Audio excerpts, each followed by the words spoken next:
नमस्कार साथियों, स्वागत है आपका महाभारत युद्ध की इस श्रृंखला में। आज हम बात करेंगे कुरुक्षेत्र के 5वें दिन की और एक ऐसा दिन जो बना अभिमन्यु की पहली चमक, अर्जुन कर्ण का ऐतिहासिक आमना सामना और भीम की प्रचंड गरज का साक्षी।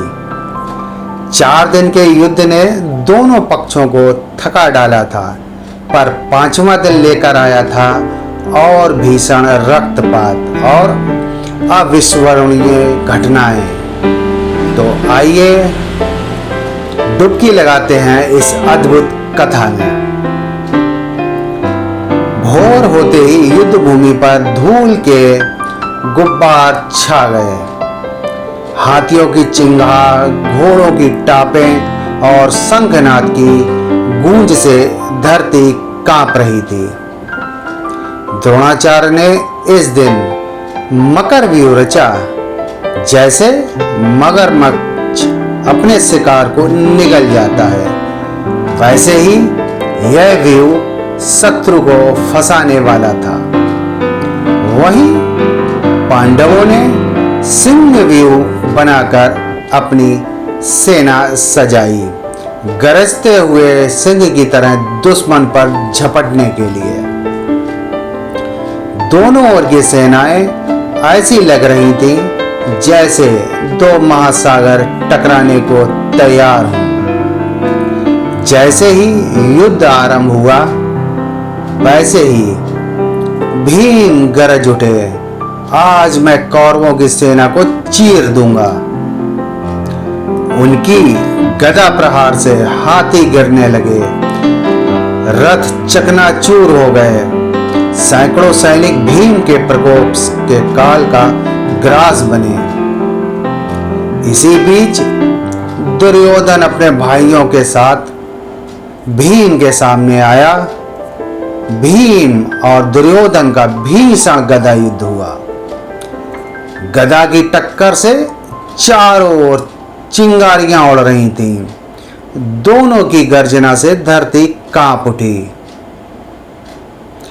यद्यपि निर्णायक परिणाम नहीं निकला, पर इस युद्ध ने 5वें दिन की शुरुआत को एक भयंकर रूप बना दिया। युवराज अभिमन्यु केवल 16 वर्ष का था। वह युद्ध भूमि में भी उतर चुका था। उसकी आंखों में तेज और धनुष से बाण जैसी बिजली की तरह निकलते हैं। उसने अकेले ही कौरवों की एक बड़ी टुकड़ी को ध्वस्त कर दिया। कौरव पक्ष के कई महारथियों ने मिलकर उसे रोकने की कोशिश की। कौरव की ओर से द्रोणाचार्य, अश्वत्थामा, कर्ण, पर अभिमन्यु की गति इतनी तेज थी कि वे चकित रह गए अभिमन्यु की युद्ध कला देखकर। दुर्योधन स्वयं अभिमन्यु के सामने आया। अभिमन्यु ने तीरों की वर्षा करके दुर्योधन को घायल कर दिया। यह घटना 5वें दिन का सुनहरा पल बन गई, जहां एक युवा योद्धा ने पूरे युद्ध की दिशा ही पलट दी। इसी समय अर्जुन ने अपना गांडीव का धनुष चढ़ाया। उनके बाणों की गति इतनी प्रचंड थी कि कौरव सेना में हाहाकार मच गया। अर्जुन ने अकेले ही कई राजाओं को युद्ध भूमि में परास्त किया।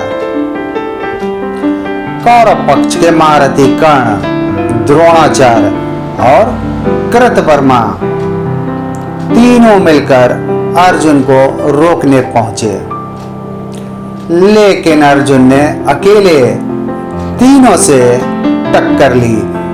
उनके बाणों से आसमान ढक गया। कौरव पक्ष का हर योद्धा अर्जुन के सामने आने से डर रहा था। और फिर आया वह समय जिसका इंतजार वर्षों से था।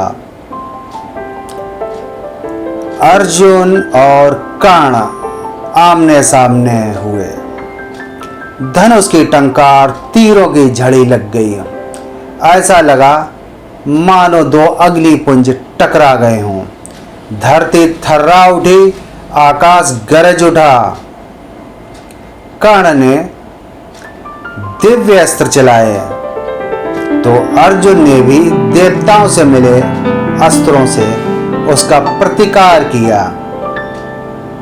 कुछ समय के लिए युद्ध भूमि का हर योद्धा अपना युद्ध छोड़कर इन दो महावीरों का द्वंद्व देखने लगा, क्योंकि इतना प्रचंड युद्ध चल रहा था।